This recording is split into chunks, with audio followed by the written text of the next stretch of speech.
and welcome back to Encounter Roleplay at a slightly later time than usual on Friday of 6 p.m.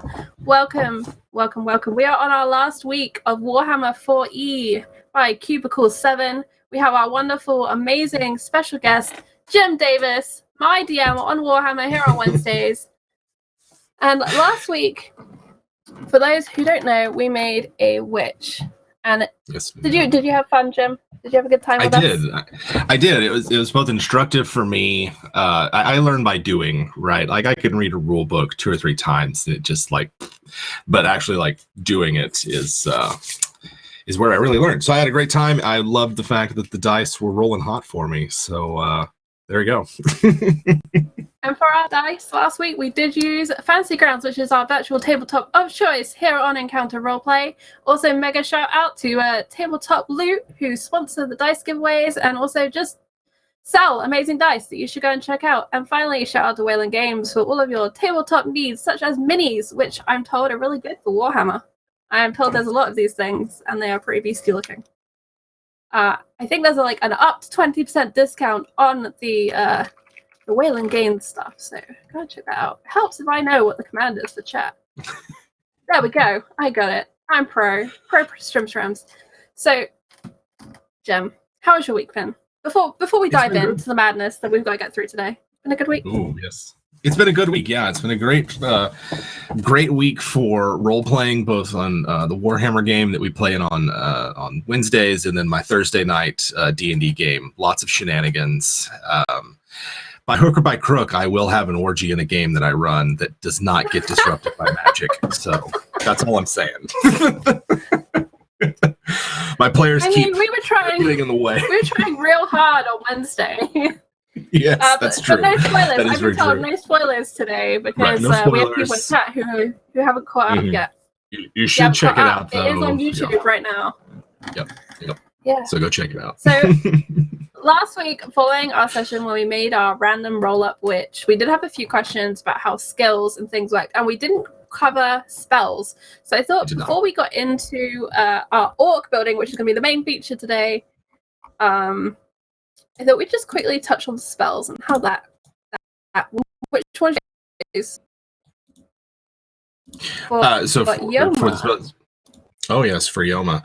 So Yoma as a witch starts off with petty magic, which is they are very low level spells. There are some attack spells in there, but they do no damage. You have to use your the success levels of the casting roll to calculate damage for that, or it puts someone to sleep for a minute, or opens a lock. They're very low powered magic, but in Warhammer you can use your magic all day long. There's no spell slots, there's no spell points, there's no anything.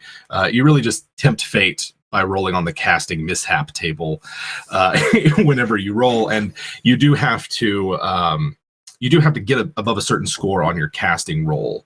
So for petty magic, that's usually 0. It's a simple pass fail. But for higher orders of magic, you have to build up successes over time, or just have a good enough skill that you can blast it out there at once. So that's a sort of an overview of how magic works in Warhammer. It is dangerous. You can end up hurting yourself, others around you. Even if you successfully cast a spell, there's still an opportunity that there's a mishap or something. So that's kind of an overview of it. I chose for Yoma 3 spells that I thought fit well with kind of the backstory that we had worked out for her as we were building her. And I chose Careful Step, which imposes a -30 on all tests to track her in rural terrain, and that lasts for her willpower in minutes. And so her willpower is 37, so that's 37 minutes. This her ability to not leave tracks in rural settings. Great for getting rid of witch hunters, of course, and evading capture by Imperial authorities. The second one I chose was Open Lock, mostly because York has put it to such great effect in our Wednesday game. Yeah. I was being able to just be nope, no handcuffs, no prisons. You can't keep me in. I'm out.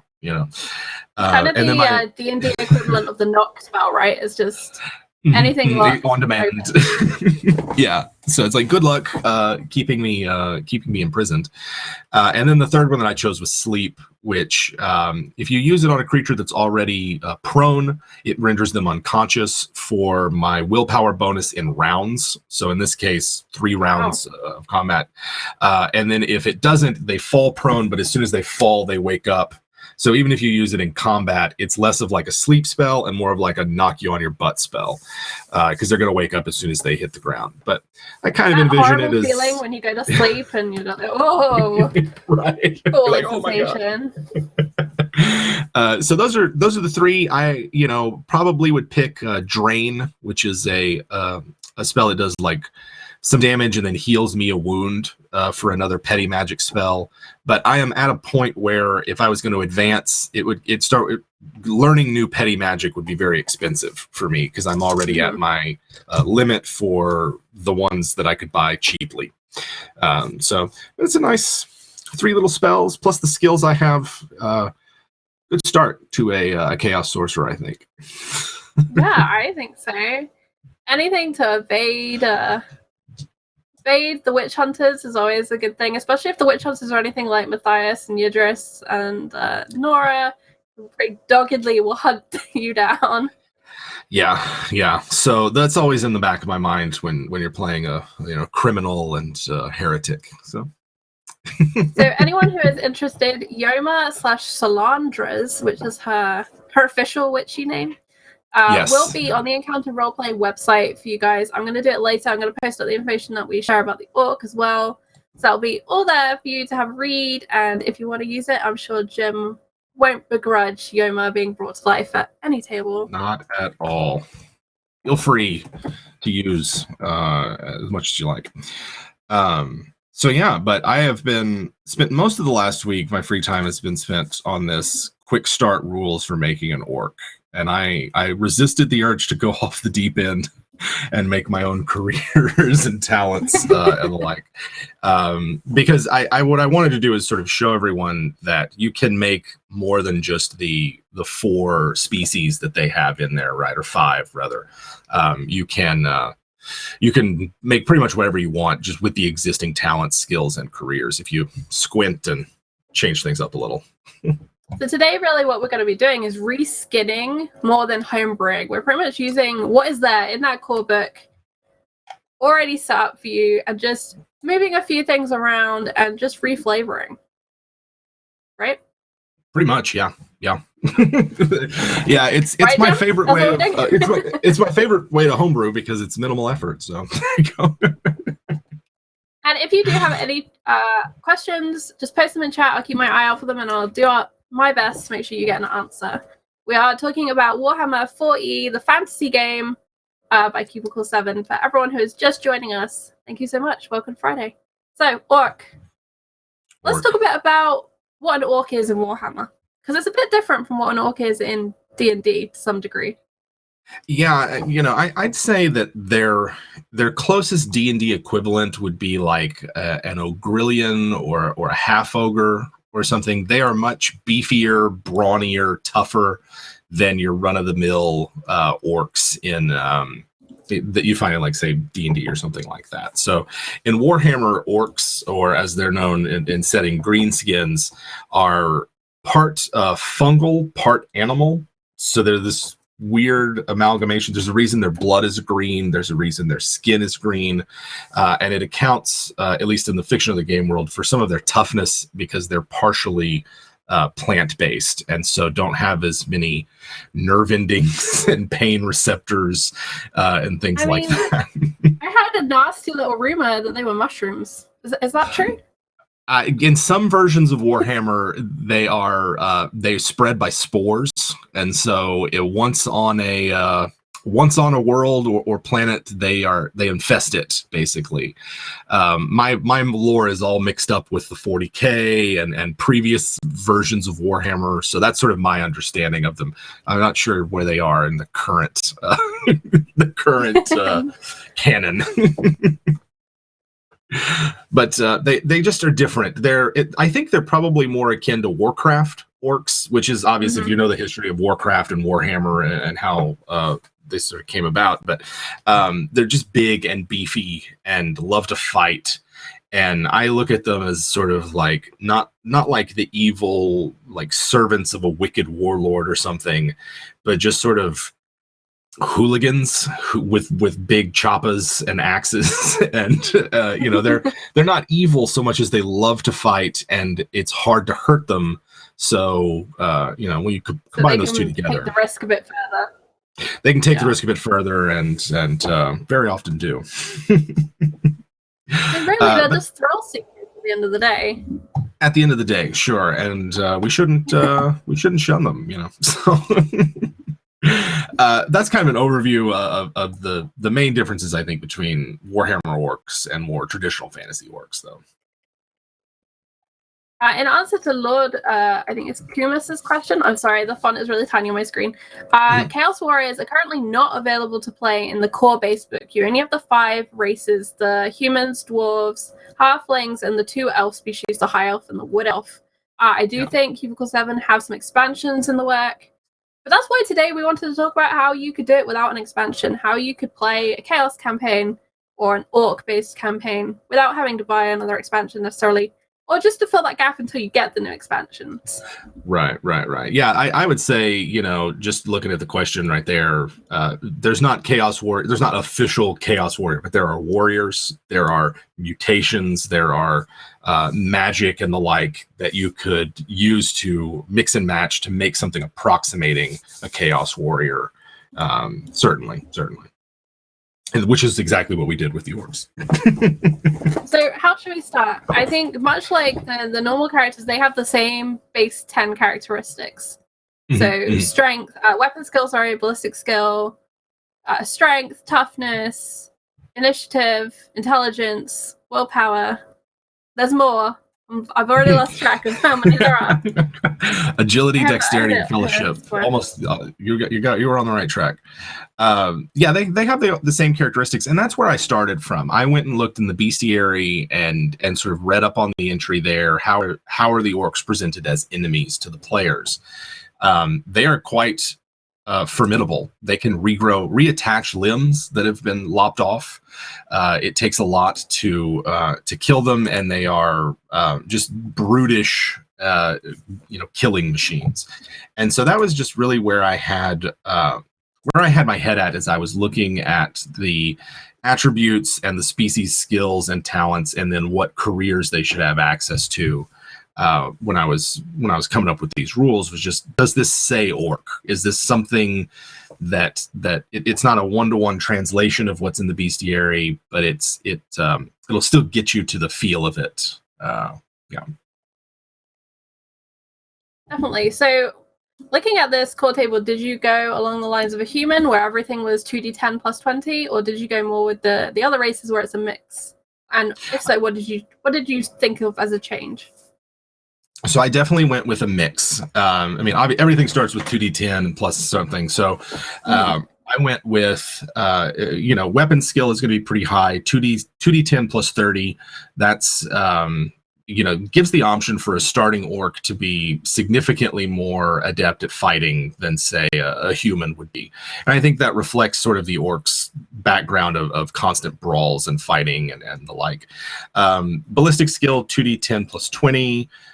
Strength, I wasn't sure if I went with 2d10 plus 20 because I didn't want to have too good, but I reflected more their physical, their brawniness more through their toughness and talents than their raw strength stat. Toughness would be 2d10 plus 30, initiative plus 20, agility plus 20, dexterity plus 10, because I don't see them as being very good at fine manipulation.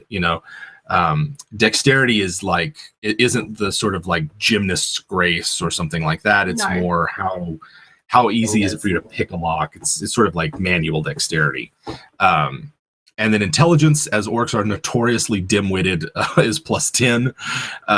But their willpower, I put at plus 30 because they are stubborn and highly resistant to chaos and things like that. So there are spellcasting careers on the career table that will find that mix challenging to play, maybe a low Mhm. intelligence, high willpower caster, but hopefully it's not too prohibitive. It'd be one of those things that if in play I had, we were using these rules and there was a spell casting orc and they couldn't, they just could never cast anything, then we might revisit that +10 to intelligence. And then finally, their fellowship is +10 because orcs are notoriously quarrelsome and hate each other. That's okay. Yeah, that's all right. So, kind of looking at the original tables, they're similar in a way to dwarves, but with a few things just slightly moved around. It's pretty close to a dwarf. Yeah, dwarf was sort of my touchstone for this, as I was like, okay, what is it? How does it compare? Is it sort of like overly, one way or the other? Of course, like elves have this reputation in 4th edition already of being like uber in some sense, and that's why things like fate and resilience balance out some of the characteristics. Because I put my starting, they've got no fate. They are not favored by anything, but they are very resilient. So I gave them 0 fate and 3 resilience with 2 extra points that they can distribute between the 2 of those. And I see that as, they are tough and determined, but not necessarily favored by any sort of the gods or something like that, the way that humanity is portrayed. But with the 2 extra points, you could still say, actually, my orc is just one of those. It's just one of those lucky buggers, just gets the 2 points into his fortune, into his fate points. And that's an interesting character choice then. You've chosen that your orc is, for some reason, fate blessed, which is very interesting. Yeah, and if we were like making a full sort of system of it, we might have something that applies to the endeavors, which is like downtime activities for Warhammer, and probably come up with custom endeavors that orcs could get into in their off time. But just looking at the base rules, this is sort of like, I felt like, okay, this looks like an orc. This could, we're starting to get a feel for something that's brutish and cruel. Trying to do my hair off my elastic and snaps me. Apparently, I'm an orc today. I've got the power to tear elastics in half. Okay, so having done the basic characteristics,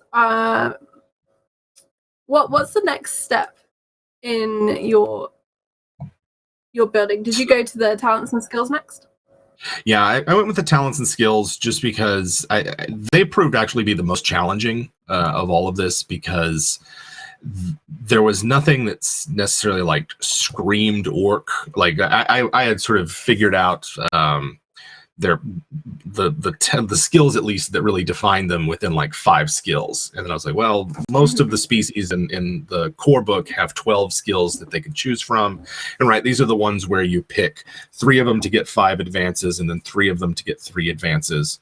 So I wanted a good mix. I didn't want to like force every orc that you might make with these quick start rules to be a warrior. I wanted there to be some variety and to justify some it's something a whole different. race. It's not just right. They've got hunters and trackers and their own shaman and lore keepers, but they are based around this culture of violence and aggression. I think that's reflected in their skills. So for that, I chose athletics, charm animal, mostly because orcs have they live a very kind of barbarous and uncivilized lifestyle and are very often portrayed with these wild animals that they have tamed and use as mounts and war beasts and the like. So I feel like charm animal was good for that. Cool, endurance, intimidate, language orc, leadership, if only because I think leadership works because they have a very hierarchical society and it's very like, if you're bigger than someone, you can bully them and sort of get them to do what you want. And I can see like an orc character having some goblin henchmen that he bullies around and makes do things for them. And the leadership skill offers some interesting ways to like transfer advantage onto your minions that I thought might be interesting for a potential orc character. Lore orc for those rare orcs who decide to go academic. And then 2 melee skills, melee basic and melee 2-handed. outdoor survival, set trap, and track. And big shout out to the Warhammer Discord over on the Encounter RP Discord for helping me come up with some of these. I was just sort of stumped one night and was like, hey, let's go to the hive mind, the chaos chorus, and see what they have to say. The great chaos chorus. Definitely do go and check out the Discord. There's channels for all of the games. The Warhammer one is such a fun community to talk to about any aspect of the game. And I've definitely gone running to them when I've had questions. So please do join us. It's a wonderful place. Very good. Very good. So that was it for the skills. I can see that they speak to orc, and I think there might be some people who are like lore and language, but all the other species can specialize in their own culture. And I thought it might be interesting to say have an orc hedge witch that is, skilled and learned in the ways of the Gork and Mork religion, and knows about all the different green skin tribes and the like, and to offer some variety, not to pigeonhole them. It does. It offers variety, and I think it makes sense that when you're in a nomadic group or you're in a rural situation, you have that wise person who collects the knowledge and puts it together so that you're not constantly having to resolve the same problem. Right. And so it's good. I like the mix of it. And then for talents, I took Fearless, Iron Jaw, Night Vision. Those are the ones that they all get: Fearless, Iron Jaw, and Night Vision. And then you have a choice between Relentless or Tenacious, and then a choice between Strong Back or Sturdy. And for those last two, I think that really represents their bulk, their physicality. They can carry more things. They can, if you try to get in like a wrestling contest with them or try to overpower them that way, it'd be more difficult. And then the Relentless and Tenacious are there to sort of represent their fervor and passion for combat. Did you offer a one random roll on the talent table, or is it pretty fixed? I thought about it. At the moment, it's more just these that are fixed. Looking at the other species, it seems like the random rolls are mostly limited to like humans and halflings. And when I was kind of looking at them, I was like, I'm not opposed to it. And if I had a player who was like, hey, I'm not gonna make a big like super tough orc, I'm gonna make like a sneaky orc or like a cunning orc or something, then I might let him say like, okay, well maybe you don't have to choose between strong back or sturdy, and I'll let you roll on the random table for that last talent. That's just a more of a DM style for myself. I like it. I appreciate it as a player. I always like having options, not because I want the character to be special, but if I've got like this story in my head and this role in this place I want to fulfill, it's always great to go to your DM and say, hey, I have this idea, how do we do this? Right. And for an orc party, right, like thinking of using these to run a game with orcs, it's not like a baseline Warhammer game where there might be mostly humans, but then again, humans have a lot of random talents to help get that variety. And then you have the possibility of halflings and dwarves and elves and the like. Whereas an orc one, I'm not sure, like I didn't make goblin stats, but goblins are routinely kicked around, picked on. I can't, well, let me back that up. I can see a player wanting to have fun with that, but it would take a special kind of player and a lot of trust between the players to be like, I'm going to be the only goblin in an all-orc party. Because if we're really role-playing, those orcs are going to be abusive as all get out to that goblin. I mean, I guess the equivalent would be, in Beneath Dark Bells, we had Rat, who was the halfling, who wasn't a fighter, unlike all of the rest of us who in our own way were fairly hardcore fighters. We had Rat, who was this soulful morale creature who got beaten up by us verbally and mentally quite a lot. And Panda is an amazing player who just went with it and built a character that everyone could love and everyone could kind of relate to. Yeah, and you can sort of see parallels between like halfling and goblin in that regard, just because they're the sneaky, cunning, in the case of goblins, vicious, and masters of poisons and subterfuge and the like. And of course, goblins are also usually tame, these giant I don't know they're called squigs. Describing them, they're sort of like an animated beanbag chair with teeth. They sort of are. I've never wanted anything more in my life. Someone get me a squig. You're right. They ride around on them and herd them into battle, and they sort of bound about, and they're like a big bouncy ball or a beanbag chair, but like half of its teeth. Those are options. Like if I was looking to expand these quick start rules, goblins and squigs would be my next, the next things that I worked on. But you could run, I think, a full orc warband basically with these and have a nice variety in your orcs. So why don't we talk about the careers that you've chosen? Yeah, this was the orcs. It's a long list that are on offer in the base book. I'm just going to see if I can resize this so people can see just some of the career table. This is a full career table that comes in the handbook, right? The 4th edition handbook. But for the orcs, you kind of handpicked a few that you thought were appropriate, I guess, thematic, yeah. And I took inspiration from the Wood Elf list. So if you look over there on the far right of the column, there's Wood Elf, and there's like a ton of careers that are just not available to them at all. And that's sort of where my starting point was like, all right, there's no academics or courtiers on this list, right? You're not going to get an orc noble or an orc wizard or something like that. And so I mostly stuck with the rustic, rural, and warrior types with a little bit of rogue, just because there are sneaky orcs. There are like scouts and outrunners and. And so the list itself, without getting into the distribution of the numbers, is hedge witch, hunter, mystic, scout, outlaw, and here we start getting into some weird ones that would require some creativity on the player's part: racketeer, protagonist, witch, wrecker, cavalryman, pit fighter, soldier, and guard. And so some of those are pretty obvious, right? Like cavalryman if it's an orc, they're probably riding a giant wolf or a giant boar or something like that. Pit fighter is another obvious. Squig. A really big squig. Sorry, same for like hunter. That's fine. Now that's all you can think about now. Yeah, it was there. I'm just thinking about this giant beanbag chair with teeth and just everything to me. I'm sorry. Please continue. No, like hunters make sense. Yeah, 100%. Yeah, get your beast, like a wog or all those kinds of things. Yep.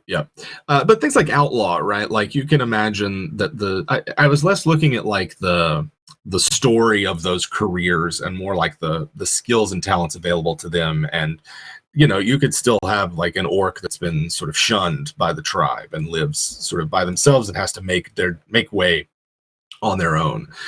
Racketeer would be another one of those. Like a racketeer is someone that kind of goes around and is sort of a petty thug or criminal, and maybe the racketeer in an orc war band is that right hand man of the big boss, where it's that orc's job to go around to all the other boys and kick them if they're lazy, or put them to work if they need to, or just like rough them up if they need a good scuff. Similar to like protagonists is they're just professional bullies, and that fits the orc very well. Wrecker is just like outlaw, but for river. It's like a river pirate, right? And then there are 3 magic using careers there: witch, mystic, and hedge witch, which offer some variety. Not quite orc themed spells. You'd want to pick a lore or magic that fit with the orcs sort of very aggressive, overt, and destructive magic. They summon psychic manifestations of their god's foot that stomp on their enemies. Things like that. They're not subtle, right? So this would be one where I would just completely break down the lores and go for effects, and then let the player describe what it looks like in similarly orcish terms. I like the idea of Mage Hand is now Orc's foot, and it's just like booting you around the battlefield. Exactly. Yeah, like instead of Bigby's grasping hand, it's Gork's crusty foot. And then obviously cavalryman, pit fighter, soldier, and guard. If I was like really feeling it, we'd rename all these to like boys or war boys or our boys, or the orcs have orcs in Warhammer have a thick and humorous Cockney accent, which is fun for those of you that like to do silly voices. So that's sort of the basic list of them, and then I looked and said, okay, we need to break these down and distribute numbers between them so that they have a certain probability of getting a certain career. So I weighted them heavily towards those classes that fight. You're more likely to become, say, a guard or a soldier or a pit fighter than you are a witch if you're rolling randomly. In fact, hedge witch, mystic, and witch, there's only one number that will get those. There's not a range or anything. And then for some of the others, like scout or outlaw, their ranges are smaller than the ones that are like pure fighting. But there's still a good chance that you could get, like I said, a good variety of careers as you're rolling up characters for them. I want to play an orc now. I think season 3, we're gonna be green boys. I think that it's one of those where I want to explore parts of the setting that I think are that don't get played around with much. And part of why I wanted to like come up with these rules for orc and showcase them here on Roll Up was like, there's a campaign for orcs in Warhammer, right? Like you can be a bunch of, just a bunch of war boys that are working their way up through the tribe. They're having to deal with internal rivals as well as other tribes in the area that are competing, plus humans and whoever that live in the area. I can imagine it being sort of a mini sandbox where you kind of roam around, say a stretch of forest or some hills or something, and it's like, oh, well, what do we need to do? We need to eat, so we have to go raid this farm and steal a bunch of cattle or sheep or something like that, or we need to increase our standing within the tribe. We got to go beat up our rivals. We can't just let them get away with insulting us like they did. And then it's all dealing with like all the goblins that are in the tribe and the trouble that they cause. Maybe the war boss is weak and in a position that they could be toppled. And so I just imagine if you're in the wilderness, you'll probably start seeing the chaos coming in and causing mutations. You get beastmen. Right, you're dealing with beastmen. Yeah, orcs versus beastmen. It's classic, right? Like they orcs want nothing to do with beastmen. They're foul, goatish creatures, and they worship strange gods and the like. And but at the same time, they take up territory and they love to fight. And so you can almost imagine, like, well, we don't want to fight the humans because the humans are just stupid and weak. We're looking for a real fight. We go find some beastmen, and go take them on. And maybe it culminates in a great big wog, and everybody is leads a great big burning path, through the countryside as your characters try to last as long as they can in this orc warband. Grinder. I love it. Yes. Gauntlet meat grinder. Yeah. What is a wog for those who don't know? So a wog, which I'm told is pronounced just wah, but it's the spirit that orcs get in them, the fervor for war that builds up in them, the more of them that get together. So in the lore of Warhammer, orcs are notoriously there's a lot of infighting and cruelty. If I was really going to flesh this out, I might give them something like animosity or prejudice against other orcs. Right, like orcs who are not in your tribe or not in your band are worse than anything else, right? And so a powerful or influential or just lucky warlord is able to overcome that natural animosity and get a bunch of orcs together into what they call a wag, in which they go out and slay as much as they can. Sometimes they get foolish ideas in their head whenever they get on one of these. There's been what I'm hearing is it's basically a bachelor party. That's what I'm hearing. Basically, this is a bachelor party. Yeah. Basically, they're You, always you drunk. don't want to end up tied up in Amsterdam like this year. It's a lot like that, right? Like I can see having a lot of fun with an orc party because it does have this sort of I don't know what you call it, sort of boys will be boys, casual cruelty for the fun of it, but it's also kind of humorous feel to it. And if you wanted to run a game where cutting off a rival's finger just to watch him squirm while you all laugh at him is what you want to do, then orcs fit with that. And you don't maybe have to worry so much about the ethical implications of pretending to be humans who do that. And I think as well, there's a great place as well for playing like an all-female band of orcs, like the Amazon evil Hindu or bachelorette party for Americans. We all go out there. We've all got like our little pink veils on and angel wings, and we're ready to go and fight some green boys who have been stealing our good rum. Skulls. Like, skulls with glitter on, I think. Absolutely. Gem-studded eyes. Encrusted. Yes. And I think this sort of like gets to like when you play in like an established setting like Warhammer, there's a desire to kind of like I see it in chat, it's WOG, there's no H at the end. All I remember is being in conventions and Games Workshop people getting a bunch of sweaty prepubescent boys to scream at the top of their lungs WOG, that's the only time I've ever really heard it. Shall we see if we can get chat to do it? Shall we see chat? Load up those little text boxes with your WOG war cry. All right, you ready? Yeah, 3, let's do it. 2, 1. So maybe type it on my own. Come on, guys. Here we go. Oh gosh. No, that's it. I'm alone. I'm a lone crier in the night. There we go. Clerics with me. Yes, Arden Moth. Thank you. There we go. Tahina. Yes. Here we go. So it's like a wolf pack howl. One of you goes, and eventually in the distance you hear Pizza Hermley. There you go. Thank you, Ian. I think chat. I think chat get it. I think chat are ready to be an official warband. There you go. We'll start our own orc warband. I'm ready. We'll take over Encounter. That's our first mission. But yes, I think this is actually a pretty good place to wrap up for our Friday discussion. If you do have any last questions about Fori, orcs, the wonderful Jim Davis, stick them in chat right now.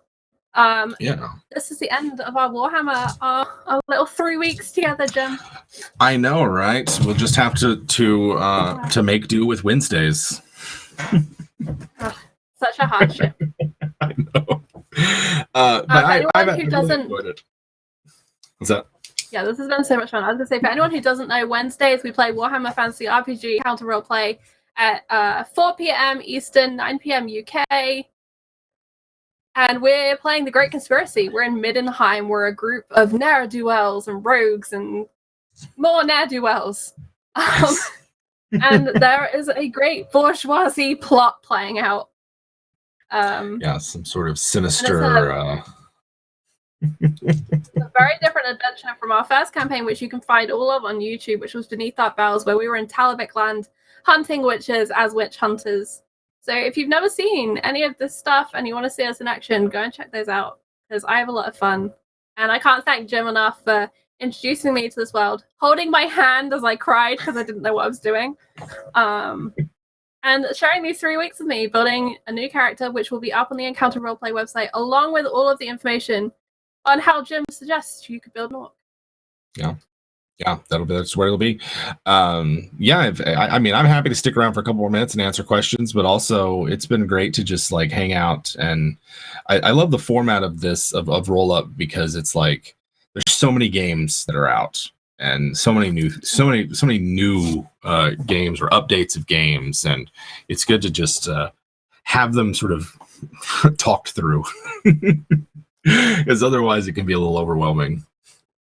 I think that's pretty much why I wanted to do it, because I was a D&D 5e player for the longest time, because basically I saw other handbooks and I was like, that's too scary. I don't want to have to learn a whole new thing. it's too much. And then Will messaged me and was like, do you want to play Warhammer next season? I was like, okay. And then we dove in, and then I started watching more and more content. There's the Call of Cthulhu game, Vampire Masquerade 5th edition just launched, City of Mist was going through all of this Kickstarter, and it slowly became less scary because I was being introduced to it through play, through great people like Jim and the WebDM crew, and Will and the Encounter crews. And so I wanted to make Roll Up to show people, look at all these characters you can make with these books. Here's a little look at the systems to make it a little bit less scary so that we can all get involved in all these different settings and different games. I agree though, Camp 79, there's so many games, so little time. I think I'm now playing in like 5 different systems a week. It's a little bit intense, but I like it quite a lot. So Jim, coming up, what system would you be interested in investigating more of? Like if any system that you know of right now, what would you be interested in hearing more about? To be perfectly honest, I am interested very much in the new version of Vampire, mostly because I have had a lot of trouble with the storyteller system in previous attempts to run it, both in the World of Darkness and Exalted. And so I've listened to like some reviews of it, some people who've kind of talked about it, but I've yet to like really dig into the system and see how it's different, the ways in which they fixed some of the problems with storyteller. So there was an infamous problem where the better you got at something, the you were more likely to catastrophically fail at it, just the way the dice mechanics worked. And so I'm curious to see how they resolved that and whether or not they sped it up any. So I definitely, that's at the top of my list in terms of curious to see how it's changed and what they've done different. And just like the setting of it also seems really cool. And good news, Roll Up will be covering Vampire Masquerade 5th edition. I think it's in 2 or 3 weeks' time. Josh, who is on the current Vampire Masquerade season here on Encounter Roleplay, will be joining me. We're going to be making up some vampires, and we're going to be talking through a little bit some of the mechanics of the system. So, your wish shall come true. But next, coming up on Roll Up, will be City of Mists. I've been having a little bit of trouble tying down some of these players, but I do have Metamancer joining me for a great, awesome introduction to character creation, not next week, but the week after, where we're really going to be looking at how you deal with creating a mythos and the logos and all of this great stuff that comes with City of Mists, which is a kind of a noir, fantasy, mythic combination that hopefully I'll be able to explain a bit more about next week. But I hope people keep coming back, and please do keep an eye on the YouTube uploads if you have missed anything. We've done Call of Cthulhu, we've now done Warhammer 4E, and we're gonna slowly move through the systems. And Jim, I hope like we're gonna find another system so we can get you back so that we can hang out some more on Fridays. Oh yeah, I'll look through with stuff. Maybe something like Dungeon Crawl Classics or something. Like I haven't, because you get to make like a bunch of little characters, like 0 level, and then whichever one of them survives, you play. So maybe something like that would be fun to do. But I'll just until then run my mouth off and commit myself to things that I don't know that I can commit. That's like me. That's what I do. I'm like, yeah, I can do that, and then I look at my calendar. I can do that. Exactly. All right, everyone. I think that if you do have any follow-up questions, we have a Discord channel within the Discord channel. So put them in there. I will keep an eye on it. I'll pass anything along to Jim. Our Twitters are always open. You can find Jim at The Real Jim Davis on the Twitters. Should be on his little display thingy. Oh, yeah. Jim, tell us who you are, where we can find you, and what you do. So I am one half of WebDM. We make Dungeons & Dragons and tabletop advice and inspiration videos on YouTube. Those are out most Wednesdays, sometimes on Thursday. We also have our own Twitch channel where we play Dungeons & Dragons on Tuesdays and Thursdays at 7 p.m. Eastern Time. And then we play Invisible Sun at 8 p.m. Eastern on Wednesdays. And if you haven't seen Invisible Sun, it's a Monte Cook Games surreal fantasy where everyone is a spellcaster and it's in a parallel world to our own. It's the big black cube that they did the Kickstarter for. It's really interesting and very different, but also really fun. And then pretty soon, I think in the next couple of weeks, RPGN will be back on Sundays, which is our comedy clip show where we take clips from all of the all the Twitch games that people submit to us and pick the best ones and sort of laugh along with everybody else as we check out all your awesome crits and fails and funny voices and innuendo and the like. So that's where we are. We do have a Patreon if you like our stuff and want to support us. But we are happy to just get a tweet or hop on a Discord that we're on and talk to us there. Yeah. All right, I think I'm going to open another giveaway. I don't know how many I was meant to do today, but I'm going to do 2 because Will can yell at me later. He's not here. So let's open this giveaway. That's !loot in chat for your chance to win some tabletop loot dice. Let's go.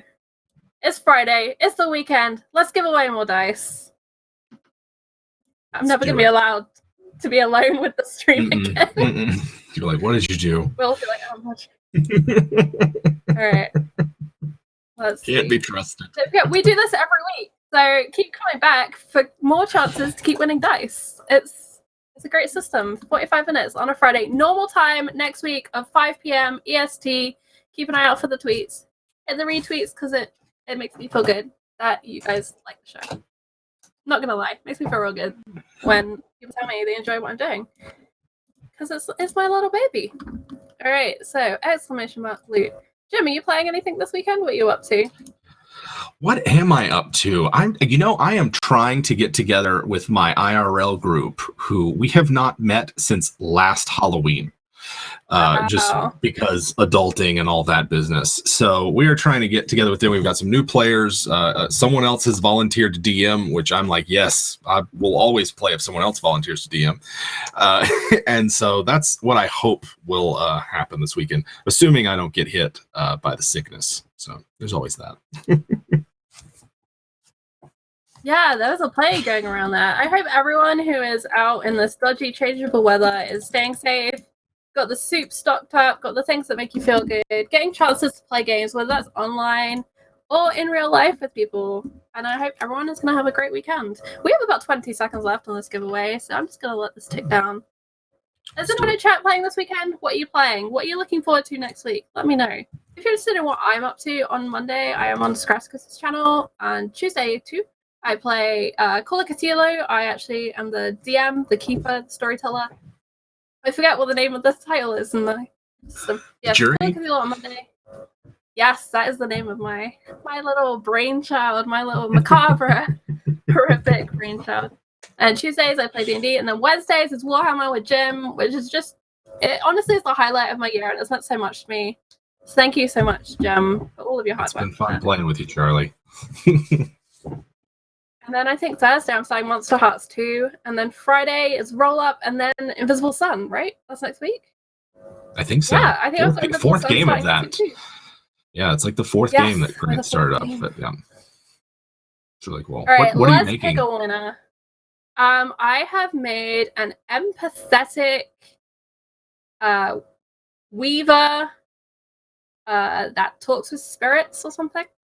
Yeah, so basically I can talk with ghosts and I make magic out of elements. It's a really cool system that I really hope we get to cover and Roll Up at some point. I don't think it's going to be this year, but if we get to Roll Up again next year, hopefully we can cover it then. Right, let's pick this winner. Let's get into the weekend. Let's start this right. Did it work? Oh, I'm sorry, I did that twice. The first winner is the one I'm going to go with. Cleric of Core, congratulations. I'm really sorry, Unread Doc. I'm really sorry. Oh, no. It lagged. But come back next week and you will have another chance. I'm really sorry. I accidentally pressed that twice.